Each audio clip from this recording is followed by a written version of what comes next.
Hi, welcome to part 2 of my travel memories video, and also the last Silvano shares video for a while. Like I said last week, even though I'm not currently traveling anywhere, I'm just so grateful to God for all of the amazing travel opportunities He's afforded me to date. So rather than feeling down and out, I'm going to spend my time reminiscing on some of my favorite holiday memories to date.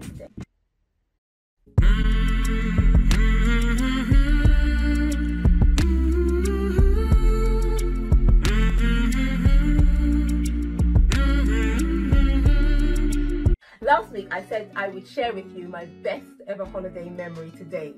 Now bearing in mind I've been to some stunning locations, Borneo, Mauritius, Niagara Falls, parts of Thailand. You would think that it would have taken place in one of those amazing locations, but my favourite holiday was actually to a little town called St. Wolfgang in Austria. Now what made it my favourite holiday? My friend and I both decided we wanted to learn to ski. Now, neither of us had attempted it before, but we thought it didn't look that hard and we were sure we would master it, no problems. But the actual attempt was a disaster from beginning to the end.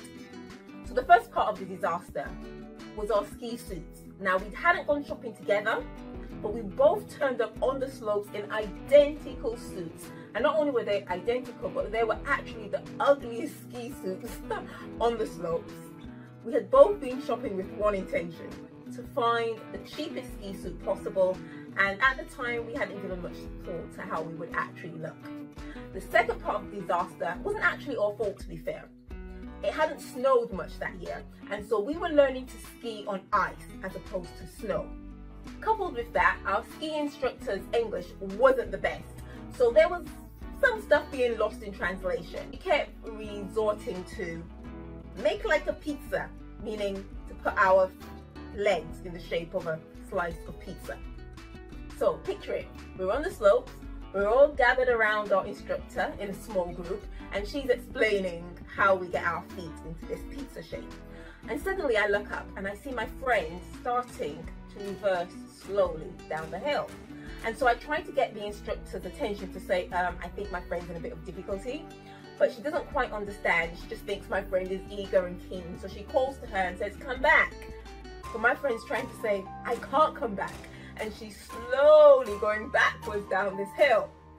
So after a while, I thought, well, I can't just leave my friend by herself. So I thought, I'm going to go to her rescue. So there's me, oops. So there's me, not knowing what I'm doing either, trying to go and get her. It was disastrous. It did not end well. Now there's a saying, practice makes perfect, but that was definitely not the case for us.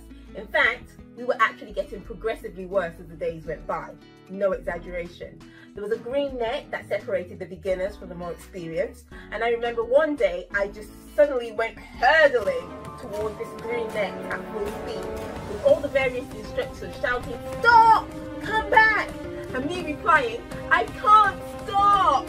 It ended up with me entangled in this green net, on the floor, on my back, with my skis in the air. So on day 4, they quite nicely took us aside and explained that not only were we proving a hazard to those around us, but we weren't making any progress, and we were stopping the rest of the group from progressing because everyone else was ready to go up onto the main slopes, and unfortunately we weren't. Now we had already paid for a week's worth of instructions, so what they decided was that rather than just send us away, they would give us our own personal tutor, and he would work one-on-one with the two of us, and hopefully that would help.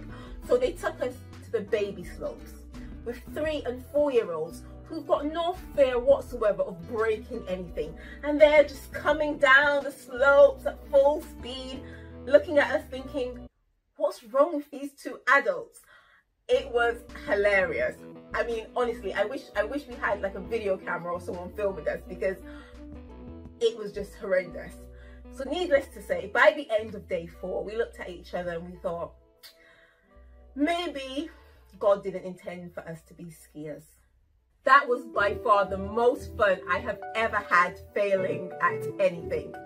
But there's also been some other fantastic holiday memories, and not all of them quite so disastrous. I remember learning that hair can freeze in Russia when it was -25 degrees and a piece of my fringe was sticking out from under my hat. I remember doing a spectacular overnight train journey from Beijing to Shanghai, or being in Vietnam and visiting an international church on a day when they just happened to be having a baptism and witnessing 20 people from over 15 different nations all being baptized at the same time. Or my mum risking her life in St. Lucia to save me from a dog the size of a horse, and her also running up the steepest hill imaginable in Canada to once again save me from a dog. I remember being kidnapped, not literally, in Japan by a bunch of lovely women and only having a phrase book to communicate with each other. I remember a 2-hour mango hunt in Tobago that proved fruitless. See what I did there? There was also the time I decided to attempt water skiing in Mauritius for the first and only time. It was even more disastrous than my attempt to ski on snow. It left me in a wheelchair temporarily. And then there was a time that I brought an entire massage parlor in Cambodia to a standstill. Why? Because the ladies working there all wanted to stop and have a little play with my Afro puffs. And then there was the theme song from a family holiday in 2006, which we still burst into during conversations now. So, all in all, I have been exceedingly blessed when it comes to travel. And actually, I did manage to squeeze a holiday into Hawaii in January this year. So I won't complain about not being able to go anywhere currently. Instead, I will just count my blessings, and I would encourage you to do the same.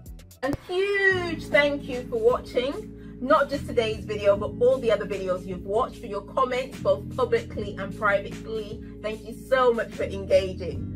Look after yourself, look after each other, stay safe, and I will be back. Bye-bye now.